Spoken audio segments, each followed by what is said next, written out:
because his cousin emailed me a couple of weeks ago to tell me that he wouldn't be at a ZBA or planning. I'm like, there are no ZBA and planning. How can he get to that? On some Facebook.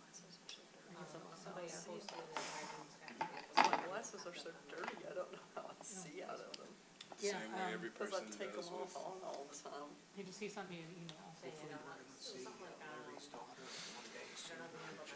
Yeah, you said think she you might be- starts next think you might Monday or be- Yeah. something like that. but I That's didn't, exciting. I just knew the name, Assessment, and you know, unless you guys.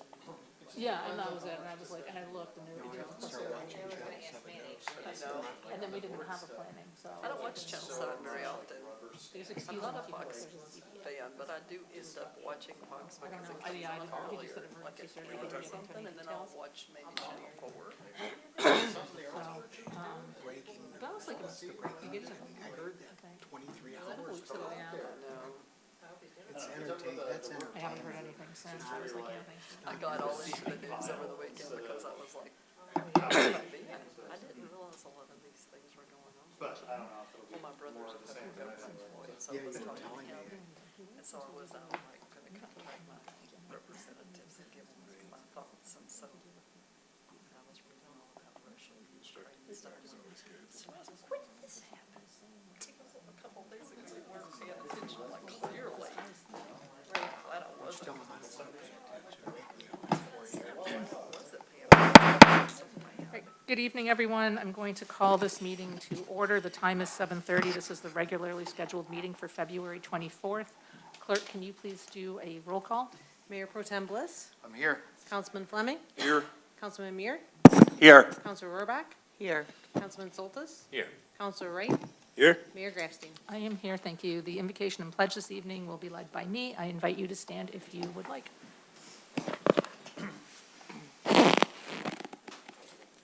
People are often unreasonable and self-centered. Forgive them anyway. If you are kind, people may accuse you of ulterior motives. Be kind anyway. If you are honest, people may cheat you. Be honest anyway. If you find happiness, people may be jealous. Be happy anyway. The good you do today may be forgotten tomorrow. Do good anyway. Give the world the best you have, and it may never be enough. Give your best anyway. pledge allegiance to the flag of the United States of America and to the republic for which it stands, one nation, under God, indivisible, with liberty and justice for all.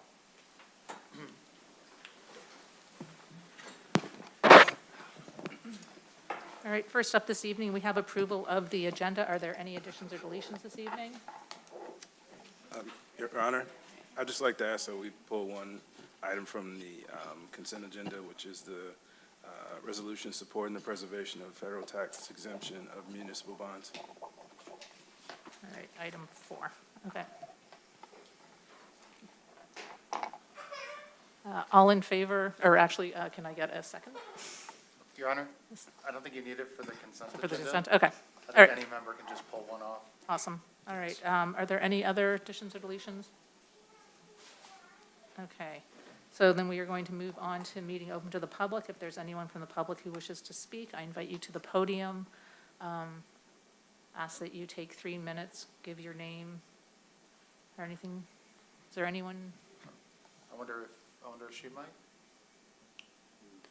Not sure. There is somebody out in the hall, so we're just going to take a moment to see.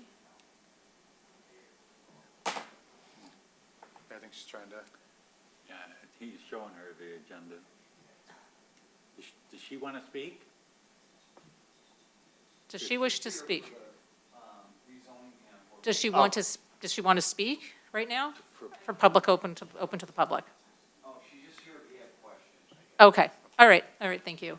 So then, seeing no one wishing to speak, I'm going to close public comment, and we're going to move to the consent agenda. We've pulled number 4, the resolution supporting preservation of the federal tax exemption of municipal bonds. So can I get an approval of the consent agenda for item 2, city clerk, board and commission appointments, the council appointments, 3, the city clerk, the board and commission appointments, the mayor appointments, from 5, planning commission, the 2024 annual report, and then 6, the city council regular meeting minutes of February 10th. Can I get a motion to approve, please? Your Honor, Yes, Motion.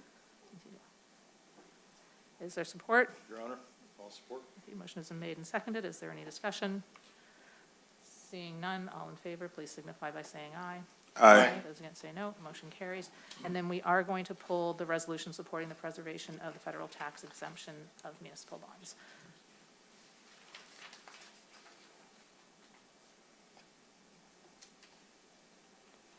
Do we have something that can be read on that, or we can do discussion, or? Your Honor. Yeah, we did it. We move it down under.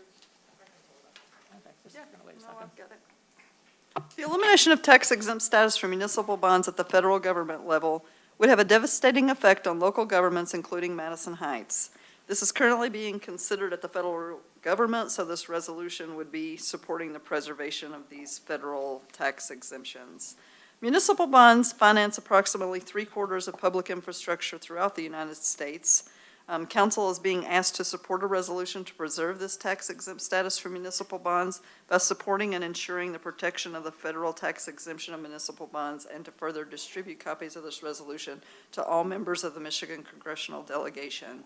So Madison Heights has a very low bond rating, but the bonds that we do have this tax exempt status, and that is one of the ways that we have in our toolbox to fund infrastructure improvements throughout our community. All right, thank you. Can I get a motion from council to approve? Your Honor. Yes. The reason why I asked us to pull this from the agenda is because I have to recuse myself due to a conflict of interest, so. All right, thank you. Just abstain. The vote is called. That's fine. You're going to abstain. Okay, can I get a motion to approve? Your Honor, Yes. so moved. All right, thank you. Is there support? Your Honor. A second. All right, thank you. Motion has been made and seconded. Is there any discussion?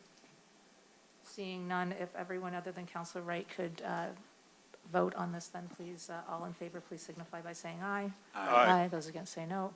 Motion carries 6-0 with Counselor Wright abstaining. And then we have reports, so we're going to move on to the board and commission work plans. And we're going to start this in alphabetical order. Your Honor, Did I miss something? No. Your Honor, can we, I know this is kind of out of order, but I know if the Oh, person okay. outside is Yeah. for the 14-mile still rezoning, do you think we should have her first? Or if she wants to come in and talk on that? Yeah, there's a woman out in the hall with a child. Do we need to formally to change the order? You can change the order. Okay, so we're going to do that. Thank you, Councilman Flynn. That was a great idea. For the CDD Director, this is number 9, CDD Director Ordinance 2202, the rezoning PRZN 24-02, 1357 West 14 Mile Road, from R2 to B2. This is the second reading. The applicant requests to rezone one parcel of land located at 1357 West 14 Mile Road from R2 One Family Residential District to B2 Community Business District. The subject parcel is approximately 2.3 acres in size and is improved with a 14,200 square foot building previously occupied by a church and is associated parking lot and accessory structure. The property is located on the south side of West 14 Mile Road between Campbell Road and Stevenson Highway. The Planning Commission recommended approval of the rezoning at their January 21st meeting. Staff recommends that City Council adopt ordinance 2202 on second reading. All right, thank you. What is the wish of council? Your Honor, Yes. I move that we adopt ordinance 2202 on the second and final reading. All right, thank you. Is there support? Your Honor, all support. Thank you. Motion has been made and seconded. Is there any discussion? Your Honor, Yes. I just want to note how excited I am that a childcare facility is planning to come in here. As of the last census, there's almost 2,000 children under 5 just in the confines of the city of Madison Heights alone. And we definitely need more childcare options. And so I just want to say that I'm excited. I'm happy that we're able to do this.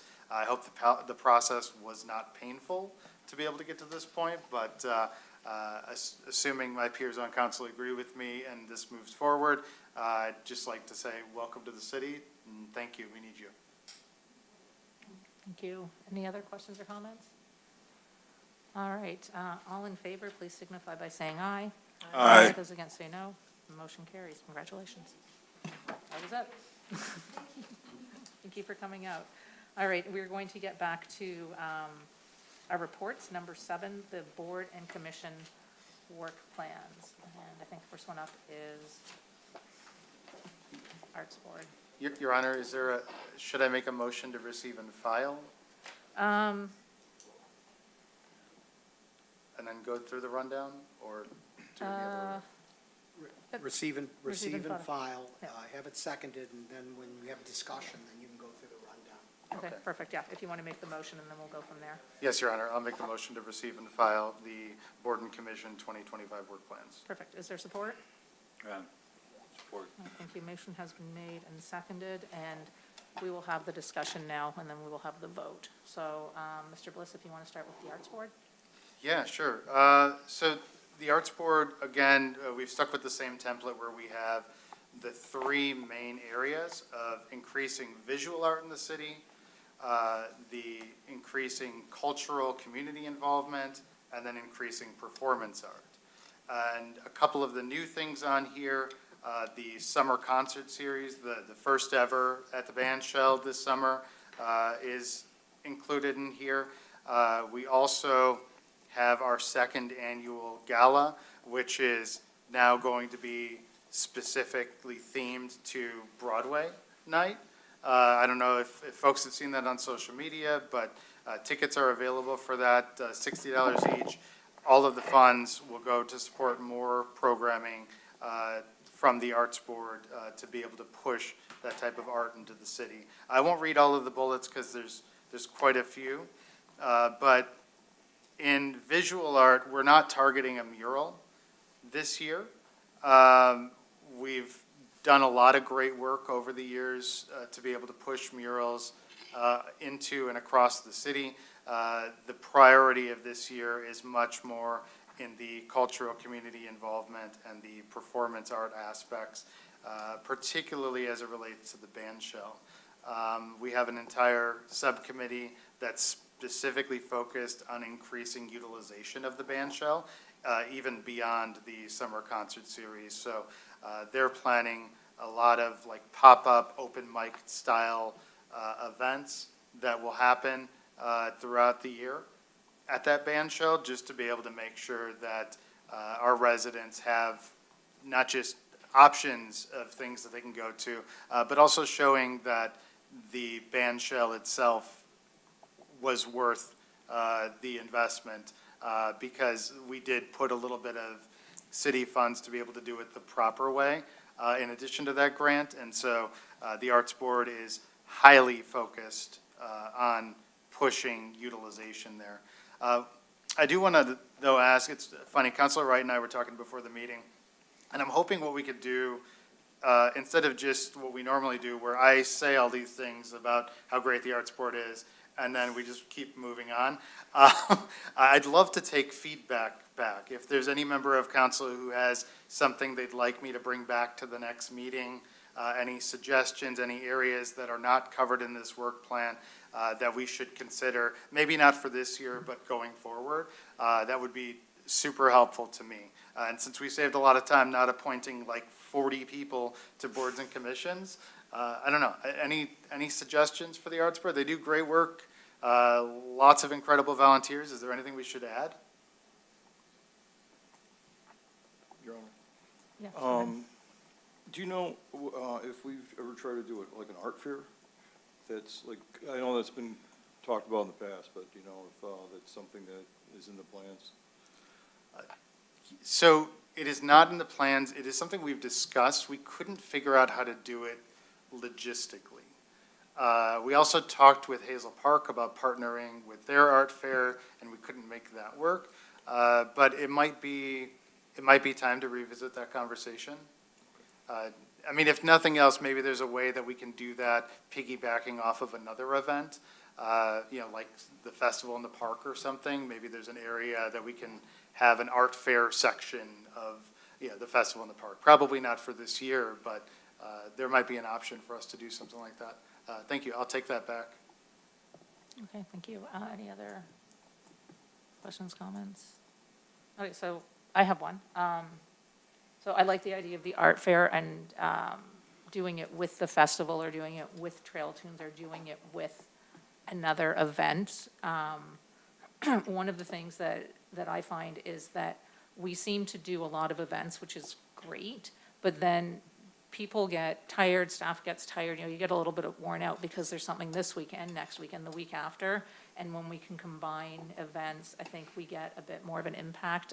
Revan in the Heights combined with the fire station open house. And so they had, people who went to the one were like, oh, what's happening over here, and went to the other. So both of them, I think, benefited from that. So I think if we do, like if we had an area during Trail Tunes where we had like an art over here, like the art fair over here, if we set it up the way, just when we have just different tables, people can rent the different tables or however, something like that. So during Trail Tunes, during the festival, just during another event that we have, I think that's a good idea. And I know last year when when the Arts Board did their Halloween event, it was like a week or two off of the city event. And I'm wondering if that's something that can be combined, for the same reasons. People are like, oh, we're going to Civic Park to do a Halloween event. And then a week later, we're going to Civic Park to do a Halloween event. Weren't we just there? So it gets very confusing. So I'm just wondering if, those are two that I'm thinking. I think if we do, I like the idea of doing an art fair. So if we do it at the festival, if we do it at Trail Tunes, if we do it at Revan in the Heights, like if we do it at another event, so that, not on top of, but in an area nearby. That would be my thought, is just, working together. I love that, and Your Honor, the two Halloween events, that was something that we didn't know, we meaning the Arts Board, and that planning committee that was working on it, didn't know about the Parks and Rec Halloween event until after that was published, and so Okay. that is definitely something we can align together on and, collaborate for this year. Okay, all right. Any other comments or suggestions for the Art Board? Okay, great. Next up is Crime Commission. Councilman Fleming?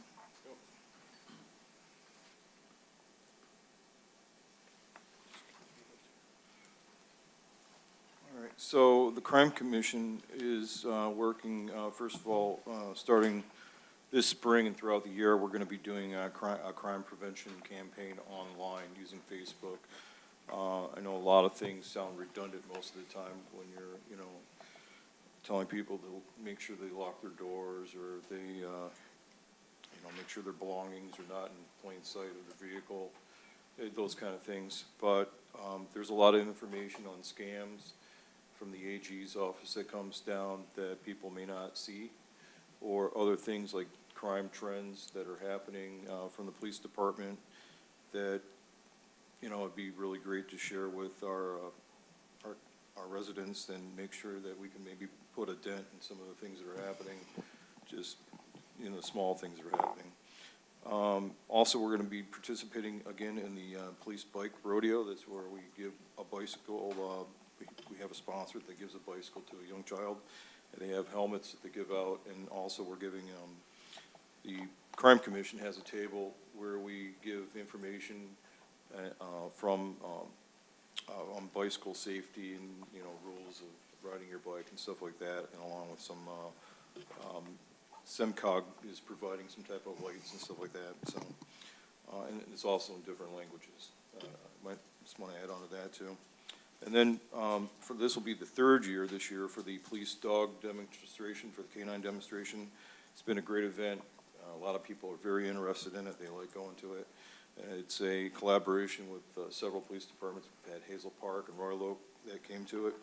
So there's about 4 canine dogs that come out, and it's been really great. So that's what we have going on this year. Okay, thank you. Are you open to suggestions from council? Sure, Okay. I'm open to any Does suggestions. anyone have any questions, comments, suggestions? Actually, Your Honor? Yeah.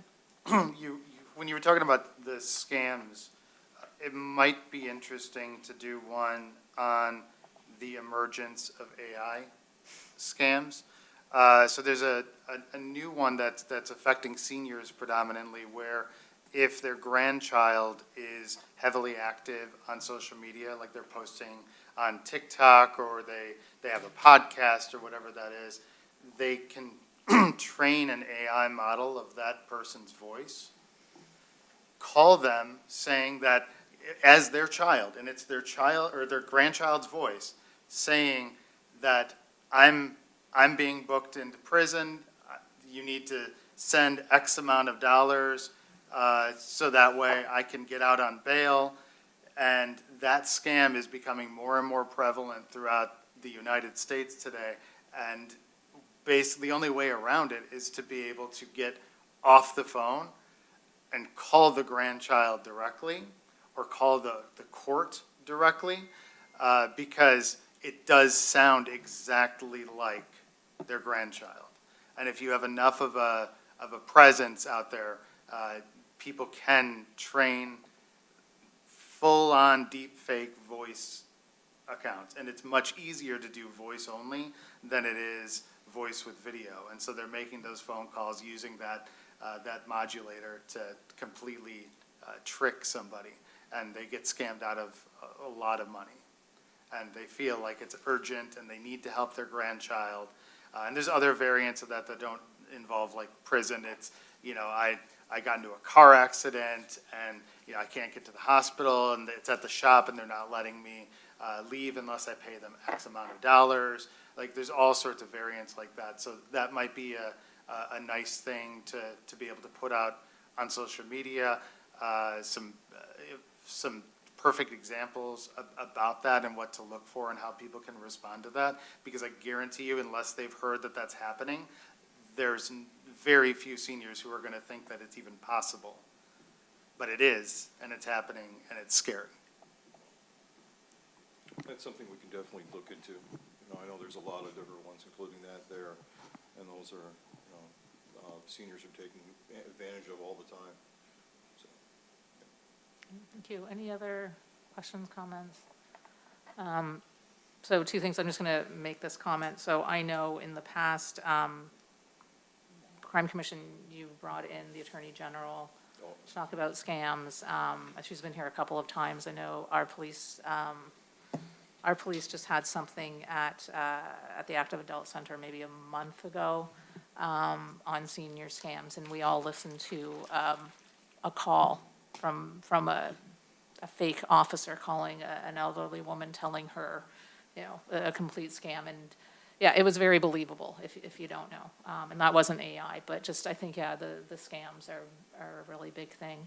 And if there's a way that you could somehow partner potentially with iTech on doing the AI ones, I don't know, or someone, if there's one of the groups, I don't know if there's a way to partner with the board. I do have a comment, though, about the K-9. I know you don't have a date. It's saying that you're looking for the location, and you've just got the fall. So I'm going to make the suggestion that maybe do it at Civic Center, similar time to Trail Tunes, maybe not, right at the same time, but maybe a little bit before, but do it at the same location. Or I think Revenant in the Heights is a week or two off of that, so do it with them. So again, with another event, so people who go to the one can go to the other. And I know that last year, I actually completely missed it because it was the same day as Trail Tunes, but it was at Rosie's Park, not at Civic Park. So just a thought, if you can do that just to bring more people out. And the bike rodeo seems to do fine on its own. I don't know if it would make sense to partner that with something else. I think I'd kind of keep that one on its own, but I think of the police dog demonstration. So that's my thought on that. Next up is historical. Mr. Bliss, you want to talk about historical? Yes, Your Honor. So very similar to last year, same three categories. Only big change is that it's the 70th anniversary. And so our goals of getting people to the heritage rooms, getting people to learn and understand our history has a little bit of a different flavor to it this year with the Moments That Made Us campaign that we're doing, where we're highlighting 10 moments throughout the city's history.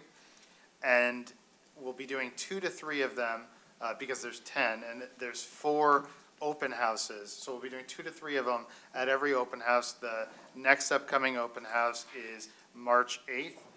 It's from 10 o'clock in the morning to 1 o'clock in the evening. In that one, we're actually going to have guests from the Huffman family, who was our mayor, I think, 1961, and then was one of the original founders who helped kind of put the city together. And so we'll have some scrapbooks and things from his personal collection that will be down there for public consumption. We'll also be talking about and highlighting the transformation of the Frank Lloyd Wright subdivision into Meyer. And for those who have moved here in the last 25 years, all you know is Meyer. And so it'll be a great way to look back at what was there before and the decision-making process that members of council went through for that. Former Councilwoman Margene Scott, who's also the chair of our Historical Commission, will be there talking through that. And so that entire initiative is really not to do giant, full-on presentations where, you know, a 7-year-old would get bored and tired in the first 30 seconds. It's more of a interactive conversation as they go through the museum. And so we really want to make it as informal and approachable as possible. So if anybody has never been to our heritage rooms, they're not going to be overwhelmed by it. They're going to get to experience it at their own pace. And then at the end of the year, we're going to end with our with a big sock hop to celebrate the 70th anniversary. The other 2 categories are naming Madisonites, which is that continued awareness and recognition to founders and pioneers in the city, as well as digitizing Madison Heights, which is how do we take a lot of these newspaper clips and photos and even just stories that are going to get lost to time and digitize them and save and preserve them, similar to what the clerk's office did, a year and a half, 2 years ago, with the documentation there. But this is more with photos and stories and artifacts that, we've now gone through multiple flooding events in the heritage rooms. And so something else is coming at some point down the line, and we need to be cognizant. Yeah. Way to mudslide too. Yeah, mudslide. Something's coming, and we want to make sure that that we archive as much of that as possible, but also partnering with the community to be able to digitize some of those stories and collect photos. Things like having the Huffman family bringing and loaning us those scrapbooks for this event, or what former Councilman Lindell Ross did when we dedicated the room, bringing in his personal scrapbooks, getting those and then preserving and taking some of that to digitize it is a big part of what we're trying to do this year in the Historical Commission. All right, thank you. Are there any questions, comments, suggestions? Do you know if the Historical Commission received anything from Dolly Ferries last couple of years? I don't know offhand, but I could ask our chair, Margene Scott. She Okay. would know. All right, I just remember I was in their basement a couple of years ago, and her husband was showing me just a filing cabinet of newspaper clippings, and I said, don't throw them out, give them to the city, give them to Historical Board, and I completely forgot about it until now, so, and they've moved, so I don't know what happened with any of that, but just a question. Yeah, I'll follow up. Thank you. Okay, all right. All right. And then we've got for the Library Advisory Board. Councilman Soltis, did you want to say anything about that? I can just briefly go over it. Okay. So the Library Advisory Board, work plan for 2025. The first part is the library policy review, residents' input in the library policies.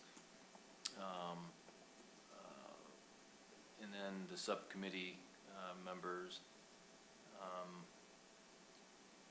Let's see, it's Chair May, Metzer, Scott, and Verdun Morse. And then, on the other side of it is the expand the tween events, which is activities for grade 5th through 8, the community. Subcommittee chair is Chair Metzer. They're talking about space, snacks and books, and then participation of numbers. And that's it so far. Okay. Is there anything from council, any questions, suggestions, anything? Yes, John. Just expanded on Councilman Soltis' comments. Library has taken the policy review. Most of these policies haven't been touched in like 30 years. So they've decided to take 2 or 3 of them a quarter and kind of help rewrite them and bring them to this committee to look at. So they're well on the way with doing that. Like I said, some of them are pretty outdated. So then, of course, always looking for something for that. There's a lot of events going on for the younger children and early adults and adults, in that tween age is kind of left out of a lot of stuff. So the library is trying to get some more events for that middle school age and get them out doing something rather than sitting at a computer or hanging out indoors or getting in trouble. So they're doing some good stuff with that as well. Are these library policies that they're reviewing? Yes. Like when we waived the fees and that kind of thing? Okay, Not necessarily the fees, but just, like quiet hours and, okay, and things that you can do and not do in the library. Well, now that we have meeting rooms and it's a little different setup with the new library, Right. and some of the policies seem to fit, so. okay. All right, thank you. Any other questions, comments, suggestions? Okay, so I do have one, thank you. Do you know if the library is looking into having some programs for children with disabilities? That's that's the topic that a lot of people are asking about. I know there's been some conversation about that. I don't know if they're specifically looking for any events like that, but they're looking for, they've been putting a lot of work into making sure the library is accessible.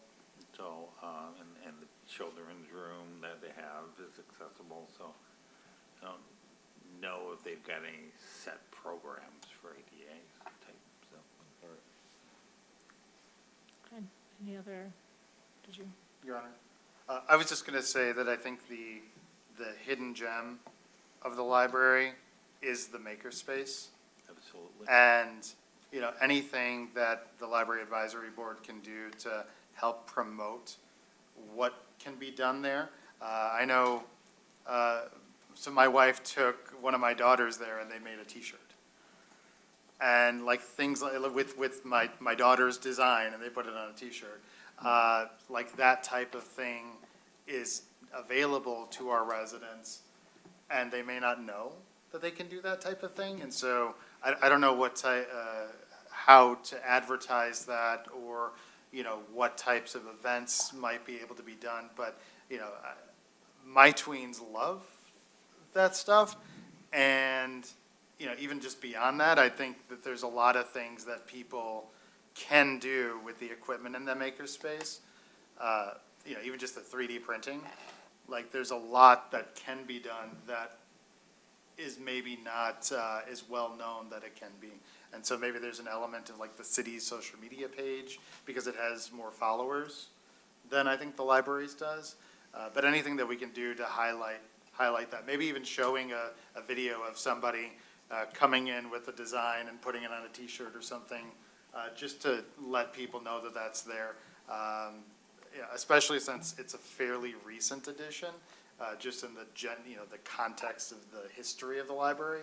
It's fairly recent that that's there. So anything that the Library Advisory Board could do to get the word out about that would be awesome. I know my family enjoyed it. Yeah. And they have a lot of programs that are set up through the library themselves that use that space, and there's a lot of, they always have maker things going on, make teddy bear, make a T-shirt, they've done T-shirt designs, so there's a lot of programs at the library that they're doing there, but we can certainly look into that for the teens as well. Councilman Soltis, if you don't mind me kind of taking over here, but yeah, we can look into that, and there's also, I want to have some conversations, City Manager Martian, I talked a little bit from, Madison Heights Community Coalition on, just having a spot where teens and tweens can kind of go and hang out, and one of the areas we talked about was the Breckenridge Room and the maker space, and getting some programs together through the MHCC. So I'm going to talk with Kim Heisler and Nicole Fox about that soon as well. So absolutely is a hidden gem, and it's out there, and there's a lot of cool stuff you can do in there right now, and they're expanding. They're getting more equipment. Your Honor, at least the 3 people watching us have this meeting right now know about it, so. All right, thank you. And go to the library's webpage, please. There are lots of things going on. All right, any other comments, suggestions, anything? No, all right, thank you. Yeah, I'll just say I like the makerspace. I'll leave it at that. Next up, we have the Human Relations and Equity Commission. Yes, Your Honor, the Human Relations and Equity Commission put together a 2025 work plan that was built around a couple of core events and also engagement in the community. At the time, I'll just go down the list and kind of walk through them briefly. So as had been previously mentioned in the past, one of the things that we're focused on this year is our Revenant in the Heights event. We chose that event this year to be the one we focused on because we had tremendous success last year. Over 500 people came out. We actually did partner with the fire station, and we also, I believe that the Friends of the Library had set up a stand there as well. And so it's funny you guys have mentioned that. That was something that we were already doing, but the focus of it is bringing together culturally around some things that we naturally coalesce around in this great state, which is cars and food. And so if it makes sense to coalesce and coagulate around those things, then absolutely, we welcome that conversation. But the goal has to be in being inclusive and inviting people around a particular goal, not just kind of pushing everything together. So we're excited about it. We're already getting rolling on the planning. They're already in the process. The subcommittee has been formed, and we're excited to see what happens with it. We also heard Councilman Fleming mention about things around accessibility in the library, and one of the things that Councilor Rohrbach led that was a project where we collaborated with the Arts Board was the ADA Pride event, which focused on accessibility. And there's actually a piece of artwork you can go see in the library where a lot of folks and their kids, including mine and a few others, got to paint, and then the artist kind of came in and cleaned it up for us because where it went from what we did to what the artist made was fantastic. And so when we talk about Human Relations and Equity Commission, we have to remember what the goal of that board is, which is to be inclusive and make sure that all of our residents felt heard. And so that includes our disabled, that includes our LGBTQ, that includes our residents of color, so our veterans, all of the above. And so we wanted to make sure that we focused on that as well through improving accessibility programs, for example, working with the city to talk about the comm boards, going into the parks, things of that nature. Also, we recognize that a lot of our residents right now are struggling, and so we are actively reaching out to organizations like the Madison Heights Food Pantry, actually serve on that board, and what we're trying to do is find ways to address food insecurity in a way that's actually helpful and meaningful to them. A lot of folks don't recognize right now that a lot of food banks are hurting right now. There's been a lot of funding that's been pulled back. There's been a lot of folks who donated in the past that just aren't donating, companies and things of that nature. So one of the things we want to do is address food insecurities and figure out how we can collaborate that way.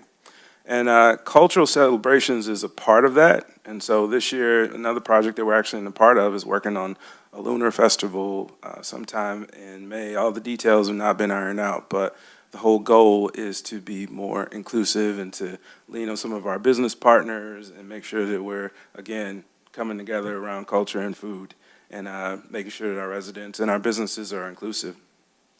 Finally, the other final thing I'll hit on, and then I'll accept and take feedback, is there's a book club called Novels and Neighbors, and the entire point of it is to give folks an opportunity to have exposure to books that they might not check out themselves or read themselves, and have a book club for a conversation. So if any of you have been to a good book club lately, you know it's partly about reading the book, but it's more so about coming together around a common conversation. And so those are some of our bigger goals. Only one has a particular date, just because that is one that we've clearly defined with a clear intention, and we know that that is one that will be a good one to kind of be at the flagship of what we do, but also focus on the other topics as well. Thank you. Questions, comments, suggestions? Your Honor? Yes. Just, I suppose, a question of how can we on council and our staff get policy over to this board for review? I know that was one of the initial things that we were talking about. I think we've had a couple instances of it, but it'd be great to be a little proactive with some of the policy, making sure that it is inclusive and equitable, whether it's internal policies. I mean, maybe not these like 40-year-old library policies we were talking about, but maybe those. But what would be a good process to be able to get this board looking at and paying attention to some of those things? I think you just did it. Just ask the question and then give the board members, the residents, an opportunity to respond timely. I think sometimes what happens is that things in the past that have been shown to us, the decision is well down the road, and the feedback isn't really, at that point, very helpful. So if there are some ordinances that, we recognize as a board need to be looked at, in the past, we've looked at policies and given recommendations, and we'd be happy to do it again. But maybe if there's something that even sends off a red flag, or if there's an opportunity to put together some type of a rubric, or something where we can say, hey, perhaps maybe we want to have the HRSC take a second look at that. I think that would be great, and that would be something I could take back to the HRSC and say, when is it that we would like to see ordinances that are brought forward? Now, granted, all resolutions and proclamations aren't things that would behoove the HRSC, but if it's something that, we want to say, are we being inclusive, and just phrasing the question, I think perhaps maybe even before it's brought to council, it would be good to say, hey, here's some, we would love your feedback. Now, we know that the HRSC can't make any final decisions, but it would be fantastic to have them take a look at the language, for example, to see if the language could be more inclusive, or if there was a detail missed that might be helpful in the future. Your Honor, love that. What if there was a subcommittee of the HREC that worked with our city attorney's office and reviewed some of, the recent sentencing and violations and things, and then the associated city code that was attached to that, and just making sure, and kind of just a proactive way to review these things. And if they see an area where it could be improved, they can suggest improvements, but having some sort of proactive workflow with our city attorney's office would not be a bad thing, because I think individual members of council, I think we might come across like one thing a year, but just given the amount that our city attorney's office is in the trenches here, I think that might be a good avenue, if you're open to that. Yeah, I think we should definitely put together like an exploratory committee to see how that would work logistically. I think that obviously there's some legality to what the legal counsel provides us, but if there are opportunities for the HRC to get involved, that absolutely is a great idea. All right. Your Honor, yes. Adding on to what Councilman Wright is saying, I think that we could do something like that, and that idea, like we did for the charter revisions, we could, we could possibly have like some type of, add-on ad hoc committee that would just meet and maybe look over, ordinances that might be, kind of, putting people at, in a marginalized, marginalization or something like that. That could be a subcommittee. Yeah, I think we're saying the same thing. Yeah, I think it's a But some- subcommittee, yeah. You think that'll be, okay, Yeah, I don't think we need to set up yet another another committee? board. Honestly, I think there would be excitement and energy for that, for the folks in the HRC. It's actually in the resolution that was made. It's just the follow-through has not been always there for no fault of anyone. It's just that I think that the desire to do that is 100% there by the members of the HRC. Okay. Your Honor? Yes. That's why I'm glad we're having the conversations, I think, oftentimes, and as long as I've been serving and doing these, the individual boards as a council rep, there's a level of isolation I think we've identified where is the city doing something that overlaps with what the city board is doing? Are the boards talking to each other? Are we able to utilize the appropriate staff resource? Like, all of these things, I think has been very productive in this conversation. And I think, I mean, I know there would be excitement there from the HREC, but I think for us as council members, there would be a lot of excitement because then we'll know you're in direct communication with the attorney's office, and if you identify something, it's going to come to us. And, that is personally really exciting to me. Yeah, and that's exciting to me as well, and I won't speak on behalf of all the members of the HREC, but I know that that's something that absolutely is what they signed up for. So if we can find a way to make it logistically work for our legal department, I think we absolutely should at least explore how we can make that a functional thing. Any other? Yeah, I have a couple ideas, though, on addition here, is, that I've thought about in the past, is maybe that the HRC could take on, maybe, is, two of them off the top of my head, is, one is, we have a lot of residents, especially coming up soon with the change of the flying, and the FAA, and TSA and all that stuff with the driver's license, and maybe if we try to get like mobile, the Secretary of State brings a mobile, like a van. They do that sometimes. They'll come to cities and set up, and then, residents can maybe, instead of having to go get an appointment, they would just show up on, as, first come, first served basis or whatever, on whatever particular date. That's one. And then also, we have the Mexican consulate here, and other consulates, in Detroit. And I think that it's kind of important that people have their right paperwork, a lot of processes are drawn out and it takes time for things, and I want to make sure that people are able to, if we wanted to work with these consulates to make sure that we are able to help them with the process. For instance, I'm a notary, and I've helped out several people do their forms and stuff like that when traveling, and international documents and that such. So I think those kind of things, you could build relationships with those consulate offices and try to get people access to those pertinent documentation that they need, ironing out any roadblocks. Yeah, I think that's a good idea considering the climate we're in right now. I mean, an opportunity to provide a service to citizens and help them to manage themselves is definitely appreciated, I'm sure, by all. So I'm actually going to steal one of those and say that maybe if we're asking the Secretary of State to come in, that's not really something that one of our boards should do, but maybe our clerk or our library could reach out to them, because chances are they're going to be, I don't know if they have a van or not, but I feel like the county had something that they were doing with their clerk's office, so maybe that's something we could give to the clerk. Is that, tell me if I'm overstepping.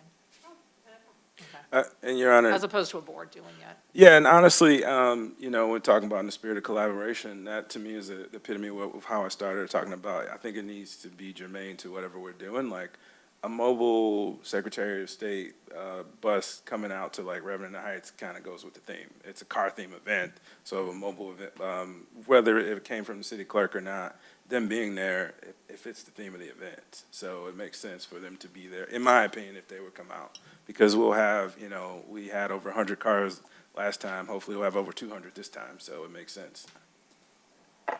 Yeah, so have them come out to event, but the coordination of it. No, I agree think totally. makes more sense for the Sure. clerk. Absolutely. All right, and we can figure out if it's Reverend in the Heights or Trail Tunes or Festival or which date it is. Yeah. Okay.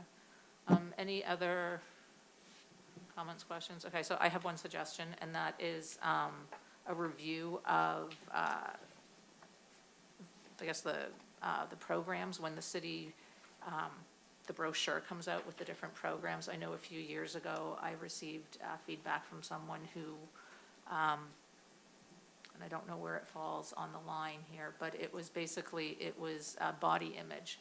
And the phrasing of one of the programs was not positive.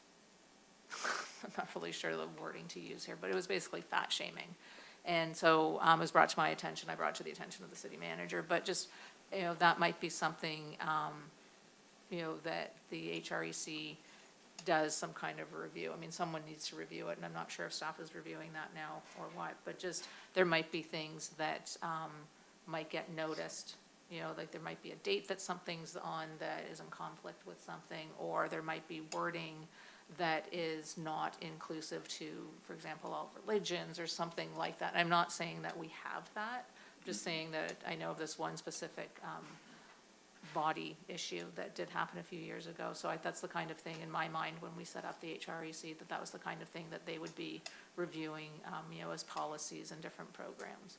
Yeah, absolutely. I mean, again, if, I think that having the HREC be a part of these conversations is exactly what we should be doing. So I think we should find ways to get the members involved more and get their engagement. I think they would appreciate that. So, and absolutely, body shaming or any type of shaming is what we try to call out from a perspective of not shaming people for what they don't know, but taking the opportunity to educate them. It's education. Your Honor, I'm yes. sorry, I just want to comment on that. I think it's a wonderful idea, and it's important to get those, have the opportunity for HRC to comment and reflect on a lot of things. I know what happens often. I imagine what happens often is, staff is working, and these committees don't meet, every week, so not everything can wait until between when it's finalized and when it needs to go to print, or, things like that. And I want us to be cognizant of, we don't want to slow down the work of the city and prevent the city from being able to move forward. But whenever possible, let's do that. I just want to make that comment because I want to make sure our staff aren't like, oh, we can't do anything now because we have to wait until next month until they can review it, and that, those kinds of things. And I don't anticipate that happening, but I just want to make that comment. Thanks. Okay. Any other questions, comments? Yeah, and I did kind of have one as we were talking. I love the idea of us collaborating. I would just, it was a general blanket comment for all of the other boards too. I would love to see all the other boards get more culturally involved in things like similar to Juneteenth, where the Crime Commission is there, where the Arts Board is there, where, the Library Board. I know Friends of the Library are already there, so, and the Library Advisory Board could participate because I think that's an opportunity to, in turn, participate collaboratively as a city and have our boards participate in events that aren't their own events or events that they find interesting to them. I think that is a perfect example of ways in which other boards and commissions can be a part and demonstrate how they can be inclusive of events that aren't their primary event. Your Honor? Yes. To that point, I think Councilor Wright has a great point there. We have this entire list of volunteers who are committed to one or two boards each. When we have events coming up, we should be notifying them of volunteer opportunities for the other boards as well. Like, these are people who want to make the city a better place, and so if Reverend in the Heights needs an extra few volunteers, we have a list of 50, 60 people that are all on city boards that could be made aware, if nothing else, to attend the event. But, maybe that's a way to be able to do a lot more because, here's an identified list. They just don't know that these things are happening. Maybe they would show up and help set up or tear down or or at just minimum be there. So, yeah, I love that, and I think maybe there's a process that, I mean, I hate to use the term of like email newsletter, but maybe there's something we could do on like a quarterly basis to just the volunteers on city boards. We already have that email list from the clerk's office, so, you know, it doesn't have to be anything fancy, just a plain text email with, this is what's coming this quarter, and here's contact information for each board if you want to get involved. That could definitely help, especially since some boards don't have the volunteer resources that others do. And that might be able to help them to tackle more projects if we're able to tie in. Plus, like one of the people that we just appointed to the Arts Board has been on ITAC for many years. He's a musician. Had he not come to Trail Tunes and talked about, you know, his time as a musician, that connection may not have taken place where, you know, we're losing somebody who can be multifaceted in their volunteerism, as opposed to just being siloed into the one board in the one area. So, just my 2 cents. I think that might be helpful. I don't know what we can do logistically, and maybe it's twice a year or something. It's not a quarterly, but whatever the clerk's office could handle, that might be a positive thing to ignite that power of the volunteers we have in the city. Okay. Your Honor, Yes. I'm sorry. I want to elaborate on that newsletter and also the volunteers. I know that I've talked to people in the city that's talked about volunteers, and I know a lot of people are burnt out. We have the same volunteers on a lot of committees and a lot of other organizations in the city. So I think that, first of all, the newsletter would be really great. I know a lot of organizations that I belong to that have volunteers. They use the newsletters to, even weekly or even as needed, they need to send communications to the volunteers. So my suggestion is that we have like a pool of volunteers, like maybe somebody could sign up as a volunteer without being on a board or being on a committee, that they could just sign up as part of a pool of volunteers at the city that could be, you know, as this newsletter goes out, they could take advantage of volunteer hours that they could use for their employer, or they could use as, you know, doing whatever for their resume or whatnot, right? And then at the, one of the great programs that they have available is the President's Volunteer Service Award. So that award, you know, you get 100 hours or you get 250 hours, and you get this letter, you know, it's possible to keep track of this. I'm just saying. So I think that that's something we could really do for the volunteers, at least try to recognize them as they do great work for our city, helping us accomplish our missions. Okay. So I feel like we've strayed off of, Fine.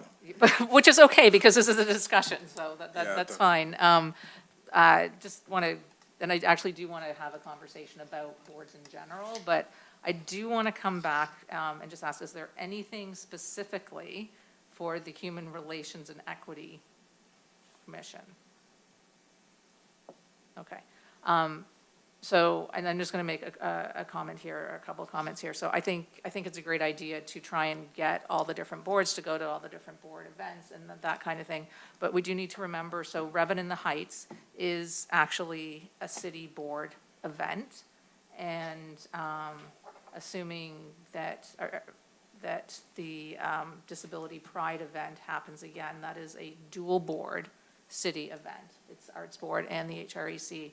But the Lunar New Year, was that what it was? What we just had? No, it's a Asian Okay. festival, Lantern Festival. Thank you. An Asian fest, okay. So that, I believe, is the 168 group is putting it on, and then Juneteenth is put on by Citizens United. So Your those Honor. take place here, but they're not city events, or are they city events? The Asian Lantern Festival is going to be a joint event with the city and bringing in community partners in our Asian community, including 168. Okay. So we're working together with them, but it is not like their event here. It's going to be a cooperative event. We've had a few meetings here in the city about it. Okay, all right, thank you for that clarification. And then is Juneteenth still Citizens United, or is that now part of the? No, it's still Citizens Okay. United. However, they do work collaboratively with the HRAC, and I'm sure they would be open to other boards having a booth at the event as well. It is led directly by the Madison Heights Citizens United Board, but Okay. we've worked collaboratively. typically in the past, and I'm sure they'd be open to it in the future. Okay. I just want to put that out there because I know people get confused about what is the city, what is a different event. Like, there's a bike race that takes place in the fall that is not a city event, but it takes place here, and people talk about the city's bike race or bike obstacle, and I'm like, yes, but that's actually not a city run. That is a private group, and so I just want to get some clarification on that. All right, I think that's it for human relations and equity, and I know we completely went off. So let's come back. Well, actually, there's none for the Environmental Citizens Committee, doesn't have a work plan? Yes, they, there's been, we meet quarterly. Okay. So the last meeting was in October, and then the one in January where we could have potentially had this finished, got canceled because of lack of quorum. So Okay. we have our next meeting in April, and it's going to be on the agenda to finalize, and we'll bring it back to the board after that. Okay, thank you. And then Parks and Rec doesn't have one either? Okay. And then I know DDA doesn't do one, and Planning Commission doesn't do one, and ZBA. So this is all of them. All right, so I want to get back to the conversation that sort of took over for the HREC.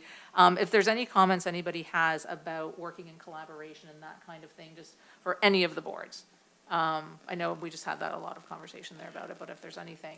I actually have one recommendation. Sure. I think this is a prime example of I don't know how we need to communicate, but, I think that one-on-one conversations with the council reps for those boards is probably a good place to start. So, because if there's some good feedback that can be taken, rather than in a public forum, it can be digested and put into or process a workable plan, working together. I think that's where we should start, and then bring it together, because when we do it in these forums, like, there's not really a whole lot of action steps that could have been done other than just to take the feedback. But if we work collaboratively in some way that doesn't, avoid any quorum rules, I know we have legal right here, so I don't want to have any quorum, but, I'm sure there's got to be a way to get feedback that doesn't have to be publicly, so. All right. Is there a way to get feedback that's not public from council? You're subject to the Open Meetings Act, but, you as an individual council member can ask members of the public to give you feedback, to contact you individually, and to provide you with what they think should be done, et cetera. Then you can share it at a meeting. But other members of council, where we can have conversation? At an open meeting, yes. Okay. Talk to each other. Yeah, well, you could talk to One-on-one. each other if you wanted to speak with Mark about an issue or something, the two of you. Okay. Any other conversation about the boards, the work plans? Yeah, Mr. Fleming? Your Honor, yeah, I know that the Parks and Recreation does not have a work plan, but I want to see if they can do one in the future. Maybe, when did they meet? They only meet as needed, and they're just advisory. They only listen to what the Parks and Recreation Department is doing, and now they have been doing, like, the master plan is like their next step. They're basically just gonna be the Parks and Recreation Master Planning Input Committee. They don't do events or functions or anything Right. like that. Okay, I just want to make sure that the public, has some type of venue, if they want to, like, for instance, have more programming for, children that have disabilities, or any of that, like they did the ADA boards from the HRAC in the parks, or anything for the parks whatsoever, that would be, people would like to have. I think the more opportunities, for ideas is the best. Well, the time for that, for the Parks and Recreation really is in the Parks and Recreation Master Plan, because unlike these other boards, our activities for Parks and Recreation is very much dictated by that plan, and so we're gearing up to do that throughout the course of this year with a lot of community engagement. So the Parks and Recreation Advisory Board, as well as a youth group that we have, is going to be helping doing those activities. And then that'll dictate what they want and what we're going to do moving forward in our grant opportunities. All right. Your Honor, it's, and the master plan is a 5-year plan, right? So Yeah. it takes quite a long time to get it all through, and then it's like every year, continue to check those boxes off, so. All right. So if that concludes the discussion, we do have a motion on the table, and that was made by Mayor Pro Tem Bliss, seconded by Councilman Meir, to approve, or I guess to file, receive and file the board and commission work plans. So all in favor, please signify by saying aye. Aye. Those against say no. Motion passes. And then last item is the bid awards purchases from the Director of Public Services, the 2025 water main pipe and parts. In anticipation of the upcoming 2025 calendar year proposed water main replacement projects, DPS staff and purchasing prepared and posted an invitation to bid for the water main replacement pipe and parts. This bid was posted on Mitten, and on February the 3rd, the city received 3 sealed bids by the deadline. Core and Main submitted the lowest complete qualified bid for the total estimated project cost of $407,409.21. Therefore, staff recommends that council award the bid for the calendar year 2025 water main replacement pipe and parts to the lowest responsible bidder who bid all the items listed, Core and Main of Shelby Township, Michigan, for the unit prices specified. This represents a total estimated project cost of $407,409.21. The funds are budgeted and available for this purchase. Staff also requests that council motion include extending this bid to the upcoming proposed standalone water main projects at the unit prices identified, subject to fiscal year 2026 budget approval. All right, thank you. Can I get a motion from council to approve, please? Your Honor, Yes. motion to approve as read. Thank you. Just point of clarity, is this 2 motions or 1? Just Combined. Oh, okay, so motion to approve as read. All right, thank you. Is there support? Your Honor, support. Thank you. Motion has been made and seconded. Is there any discussion? Your Honor, I'm sorry. So I want to say that the city here does a great job with the water main breaks. We had one in my street this last couple weeks ago. The neighbors called it in to the dispatch at the police department. It was on the weekend, and they were there the next morning fixing the water main break, and it was all completed within 24 hours. So I have to say that we're doing a great job on fixing water main breaks. And I thank the DPS for their hard work on the weekend. All right, thank you. Is there any other comments, questions, concerns?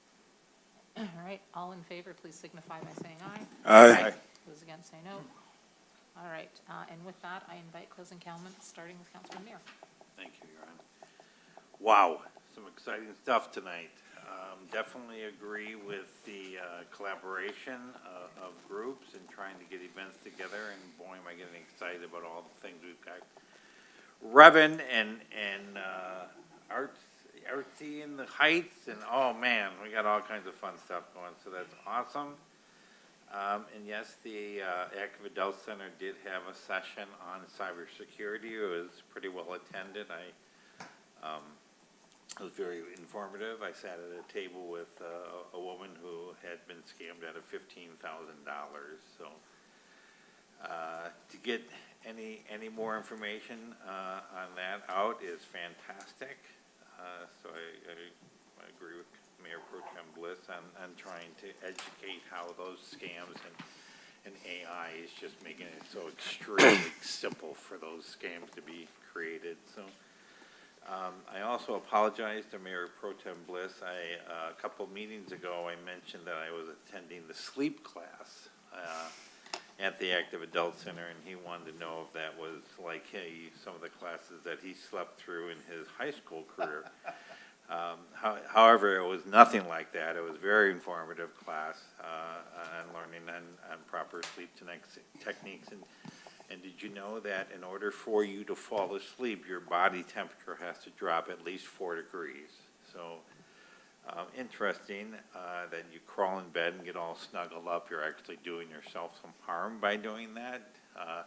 Lightly cover yourself with heavy covers nearby, so when you fall off to sleep and you wake up for a moment, you can pull them back over.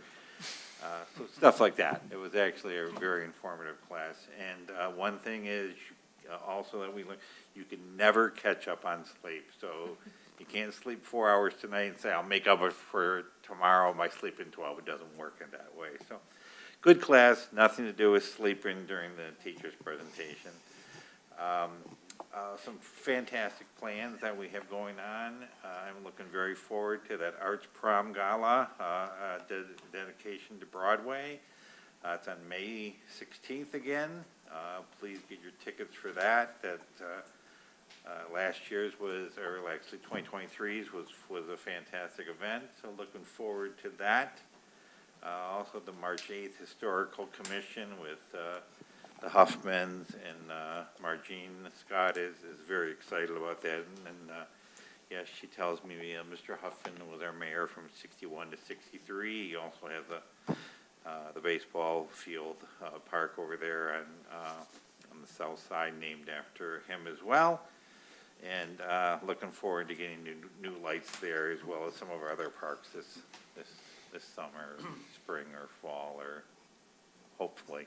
Anyway, that's it. Thank you, Your Honor. All right, thank you. Mayor Pro Tem? Yes, Your Honor. I wanted to thank council.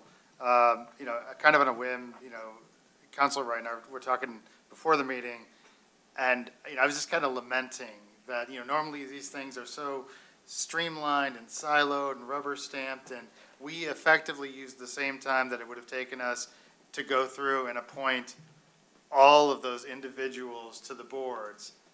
And we had a public collaboration on activities that each of these boards are doing. And I think that that was incredibly valuable. I think that it showcased the collaboration of this council, and I think it helped to maybe show what's possible. There are some things there that if an individual board brought it up, it might have been, a little bit more difficult to either get the collaboration or get the staff resources. But I think as the staff, is sitting here listening to that, and they hear majority support from council to tackle some of these initiatives, I think that helps. And I think it also helped our residents, not just those on the boards, but those at home, to really understand what our boards and commissions are actually doing, what can they be doing, and to showcase that this council is very, very much open to new ideas. The one thing that has been probably the biggest success for me, for the Arts Board, has been seeing new people continuously come in. As people have resigned, we've brought in new people, and then those folks have had really great new and exciting ideas for programs, and it just keeps building year after year after year. And, we've had some collaboration, as was noted. We even do the Arts and Pride event with the HREC, but all of these things can be expanded. And I just really appreciate everybody's focus on, being willing to offer suggestions. Maybe it was easier because arts was first, and getting feedback for the Arts Board, is kind of maybe a safer way to go, because I'm the one who brought it up. But I think if we can continue to do this, not just here, but maybe in our strategic planning sessions, what areas can we collaborate on? How do we consolidate some of these events into the same day, space, and time?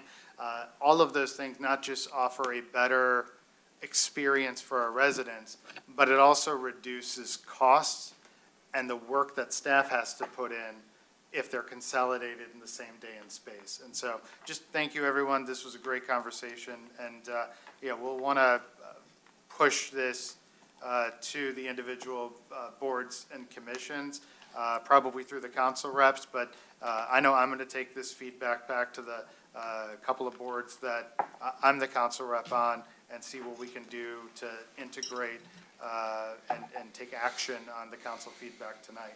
And then just as Councilman Meir noted, buy your tickets now for the One Short Night Broadway Dance Party, which is our Arts Board Gala.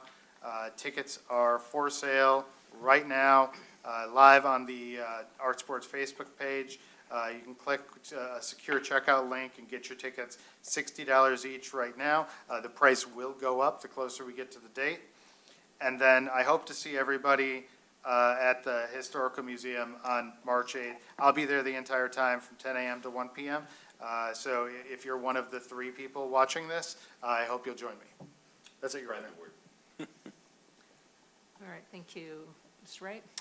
Yes, and just to piggyback off something Mayor Pro Tem Bliss said, I think that I agree we should always collaborate. You know, he talked about the collaboration between the HRAC and the Arts Board for Arts and Pride. I would love to see more boards find a way to participate in that as well and see that event grow to show off the way that our city truly is inclusive and eclectic. And I think it could be awesome if more groups helped out, particularly in that specific event.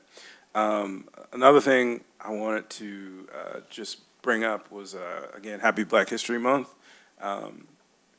Black History Month is not a ceremonious thing we do just to, you know, pass the time. We go through these holidays. It's significant now more than ever to recognize the contribution of African American others because sometimes it's suppressed. Yes, Black history is American history, but the whole point is for us to listen and learn. For this month is learning about Black history, next month is learning about women's history, but more importantly is for us to continue to try and learn. And so the reason why we're trying to learn is because my experience is like no one else up here.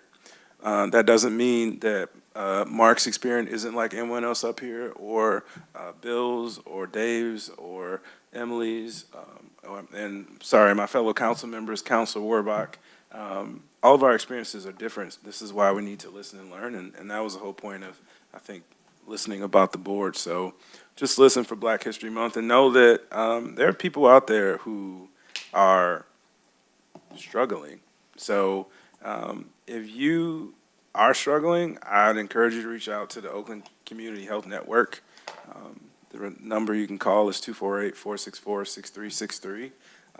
I know for some folks right now, you know, everything's cool, but for a lot of other folks, there's a lot of questions, a lot of concerns, and folks who are learning how to process what seems to be coming at them almost daily. So check in with yourself, see how you're doing, check in on your friends, and, check in on your neighbors. And on that note, I would like to highlight, one of our neighbors and one of our well-loved folks here who's made history of his own, our good friend and neighbor, Tony Austin, who was a retired military captain and who has served this city well and served our nation well and has made his own Black history. So I just want to highlight him, and I think he's doing work right now as we speak. But highlight him and others who served without, appreciation, who served without looking for merit, but who earned it and who just need to be acknowledged. We all just want to be acknowledged. So happy Black History Month, and listen and learn. Thank you. Mr. Sherman? Nothing, Your Honor. Mrs. Marsh? Nothing today. Nothing today. I want to, first of all, start by acknowledging Black History Month and Councilor Quinn Wright. He recently received an award, the Marcus Gray Leadership in Public Service Award, for recognizing elected officials who exemplify integrity, dedication, and visionary leadership, making a lasting impact through service, advocacy, and commitment to their communities. So congratulations, Councilor Wright, for your recognition. I appreciate all that you do in the city and your commitment to the city and the work that you do. As we were talking today about all the different events and all the things that were going on, I started writing down a list, and I was like, oh, and I kept having to add more things into my list, but I was like, oh my gosh, starting in April, right? So we've got, there's events all the time for, in the library and all these other places, but April 26th, ECC is doing an Arbor Day celebration along with the Madison Heights 5K on the 26th. May 16th is Arts Prom. May 25th, the ECC is doing their native plant sale over here at the Civic Center parking lot. May 31st is what we're planning to do, the Asian Lantern Festival. June 7th, Bike Rodeo. June 14th, Juneteenth. June 21st, Pride Picnic. 28th, the Festival in the Park. July, I don't know the date yet, but the Disability Pride event. Then we go to September 13th, September 6th, to Trail Tunes, and then September 13th, Revenant in the Heights. And those are just the ones that I was thinking of when I was sitting here. There are other ones coming up. There's more happening, and thank you first to the staff in the city that will be doing things to support these various events through the entire month of June. There's not a single weekend off. And everybody and all of the boards and commissions that are volunteering their time to invest in our city, to make this city a great place to be and a great place to live and to work and to raise our children and go to school and all of the things. When I look at this, I'm kind of like, I'm touched that people want this place to be so great. They want to participate. They want to do things. So thank you, everybody, that is participating. And if you want to participate and be involved in any of these, reach out to any one of us, and we can make sure that you get connected. Thank you. All right, thank you. Councilman Fleming? Yeah, so there was some sad news over the last week that one of the, Ann Brunk, who was a person in our community, who was also a charter member of the GFWC, the Women's Club of Madison Heights. She passed away. She was also a veteran who served in the Navy, who reached the rank V6. And she also participated in the Madison Heights parade for a long period of time. And so I just want to say my condolences again to the family of Ann Brunk and recognize her here at the meeting. Also, I'd like to say that the Historical Commission also voted last meeting to hold what I would call a presentation called The Migration of the Asian Community to Madison Heights. So it's not a title, that's kind of a working title. It's being worked on. But the whole gist of this is that we're going to have a presentation about the Asian community and how it got to Madison Heights. And, you know, from what I understand, the community has been here longer than the city's been incorporated. So it's an interesting subject to me. I like to know our history, and I'm sure a lot of other people would enjoy hearing all about the history of parts of our community that they haven't heard before. I also have been contacted, maybe somebody else has it, or they talked to somebody else too, but I was contacted by the family of the first mayor, Mayor Lloyd Ferguson, and they want to give us at the Historical Society, the Historical Museum, some artifacts they have from him, to include the gavel from his that he had when he was presiding over the meeting. So I think that's kind of a cool thing to have at the Historical Museum. Thirdly, also, there's a special election coming up, and I think that if you're not registered or you're not, you know, it just slips by these summer elections, I think it's really important that you attend it. You know, there's a lot of, I'm not going to weigh in on what you should do or how I feel about it, but there's just a special election about the taxes for the school district. I can just add that it's going to be on May 6th. May 6th, okay.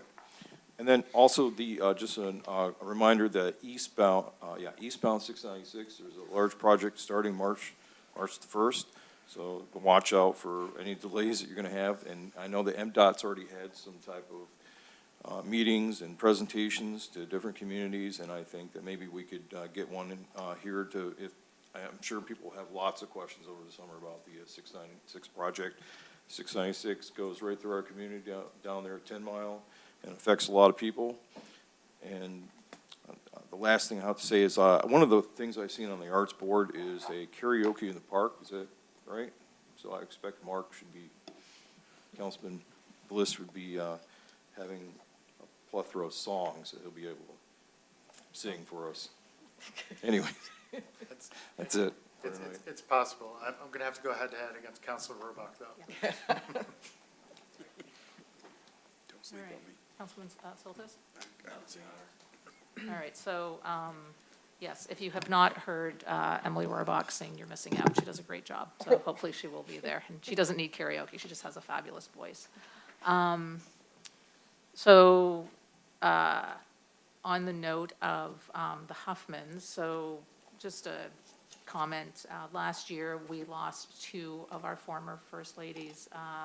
Betty Huffman passed away, as did Elaine Swanson. So Historical Board is really important because a lot of the founding members, a lot of the people who started the city, we're starting to lose them. And as Councilman Fleming mentioned, we recently lost Anne Bronte as well. So history is important so that you don't repeat it. With respect to Councilor Wright, asked the question about, conversations. This conversation that we had now, we were allowed to have now because we were talking about the city and we were talking about policy and we have our attorney and the clerk and it's on camera and we're taking notes. So that's all okay because of Open Meetings Act. But if I adjourn the meeting and then we continue the discussion, that's not okay. So I know it can seem a little bit laborious that we go through all of this, but I can talk to one of our council members and they can talk to each other. But if we want to have an actual discussion like this, we can't. This is the only forum in which we can have an actual discussion like this. So just as an example, when we went to the Arts Gala last year and council all sat together, and that wasn't a violation because we didn't sit there saying, so what do you think we should do about this policy? We sat there and we talked about the music and that kind of thing, and that's okay. And if you ever listen to the conversations that take place while we're waiting for the last few minutes before council starts, it's generally about the game last night and these kinds of things, the weather outside. Those are all things we can talk about, but we don't sit here saying, okay, so this is what I think on this and this is what I think on that and what's your opinion, and the conversation that we just had. So just as a point of order, just a point of clarification, this conversation was a really good conversation. I think we need to have more of them in the proper form, which we did tonight. And I think it was really good, and I think sort of towards the end there, a lot of the HRAC got hijacked. So, just alphabetical order, that's the way it goes, but I think it was really good. And to Councilor Wright's point that we all have different experiences, we do. I could never know what it's like to be him. He could never know what it's like to be me. And, Councilman Fleming and I are going through a lot right now as well. There's just a lot of insensitivity and anti-Semitism that's going on. And there is a lot of insensitivity that is just so systematic. And it's just so ingrained that people don't even realize it. So that's just something else to keep in mind. And then my final thought is also about Tony Austin. So last month, I actually nominated him for Black History Month with the county, but I guess there were so many people, he didn't get it. So I'm just going to take a moment to read what I sent in, and I'll send this to you so you don't have to type it out. So this is with respect to Tony Austin. Madison Heights resident Tony Austin exemplifies leadership and dedication to education and community engagement. Elected to the Lanphier School Board in 2016, Tony is a past president and continues to advocate for student success through roles on the City School Liaison, Michigan Association of School Boards, Legislative Relations, and Oakland County School Boards Association, the OCSBA, Legislative Relations Committees. In 2023, he was elected to the OCSBA Board of Directors. He's a proud veteran and a retired U.S. Army company commander. He holds a certificate in digital media from Specs Howard School of Media Arts and is president of One Vision Media Group. He actively supports local businesses through his involvement with the Madison Heights Hazel Park Chamber. And additionally, Tony has played a vital role in the Madison Heights Citizens United Juneteenth celebrations since their inception in 2021, reflecting his commitment to fostering community connections and cultural awareness. So as we round out our last council meeting of Black History Month, can everyone join me in a round of applause for Tony Austin? All right, thank you. So the time is 8:57. Our next meeting is going to be March 10th, and this meeting is adjourned. Good night.